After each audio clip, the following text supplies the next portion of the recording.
Greetings Mookers and welcome to the first introductory talk in the challenge of obesity. My name is John Mengies and I am a research fellow here at the University of Edinburgh.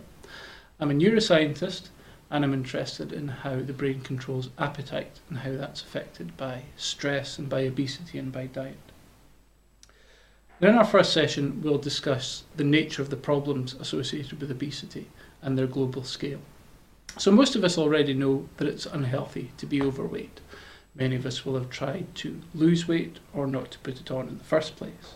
And you may not have to look very far to see evidence for the existence of what's called an epidemic in obesity. And the chances are that most of you are watching this in a developed country, and in the past few decades the prevalence of obesity in those countries has increased massively. This is recent data from the OECD and shows the prevalence of obesity in several developed countries. The United States leads the way with countries like Mexico, the United Kingdom, New Zealand and Hungary not too far behind. At present, around a quarter of these countries' populations are overweight. There are some countries like Korea or Japan where the prevalence of obesity is still rather low, but the bad news is that the rates here are increasing more steeply than elsewhere. Obesity really is a global problem. Obesity does not discriminate between the sexes. The prevalence in women is just as high as in men, slightly more so in fact. But even healthy women have slightly larger fat stores than equally healthy men. These extra fat stores are generally considered to be an evolutionary adaptation to help women with the challenges of pregnancy and lactation. The extra fat stores are used to help nutrition for children after childbirth. But it's not only adults who have become obese. Children are becoming obese too. This shows probably the most distressing set of statistics associated with obesity. A few generations ago, obesity in children was extremely rare, often confined to cases of tractable endocrine disorders. Even as recently as the 1970s, fewer than 5% of children were overweight. Now, obesity is common, even in children. For example, in the United Kingdom, almost a quarter of the population of children is obese or overweight. Why does being obese matter? Well, to put it bluntly, being obese increases your chances of dying.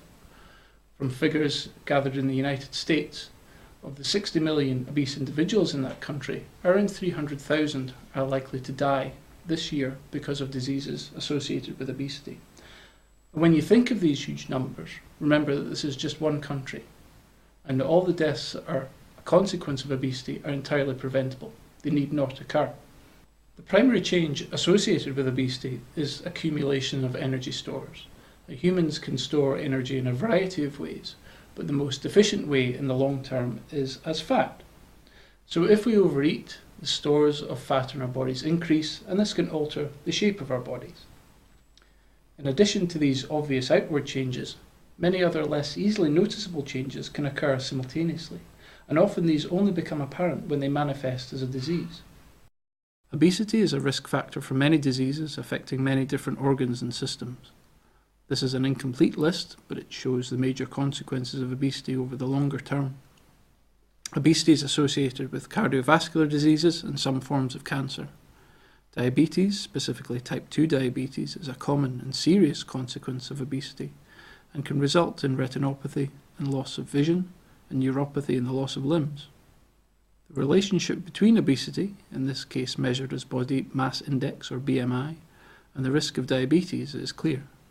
As one's body mass increases, and this usually reflects an increase in adiposity, then the relative risk of developing diabetes also increases. Note that there's a sharp increase in the risk after a BMI of around 25, the upper limit of what's considered to be healthy. So what causes obesity? Well, it's a simple question, and on the face of it there's a simple answer. Obesity is caused by overconsumption of calories. The most abundant source of calories is food, but don't dismiss the contribution from drinks, especially sugary carbonated drinks, and alcohol too. Calories are used by basal metabolism. Even at rest we use calories. The brain is famously responsible for around 20% of our total energy use. Unfortunately, however, you can't think yourself thin. Instead, the majority of calorie use relies on daily physical activity and additional voluntary exercise. But the claim that obesity is caused by a simple energy imbalance is rather unsatisfactory. If obesity is caused by overeating, well, what causes that? Well, there are numerous complex factors that drive overeating. Our age, our gender, our jobs, the amount of exercise we do, stress levels and social expectations. There are genetic predispositions to overeat, and certain disease states or medication can also cause overeating. Next week, we'll look more closely at one mechanism that's been suggested to underlie the increase in prevalence of obesity: food addiction. But this week, I want you to consider the following. Despite all the evidence to the contrary, is it possible that you can be fat and still be fit? Can you be obese and be metabolically healthy?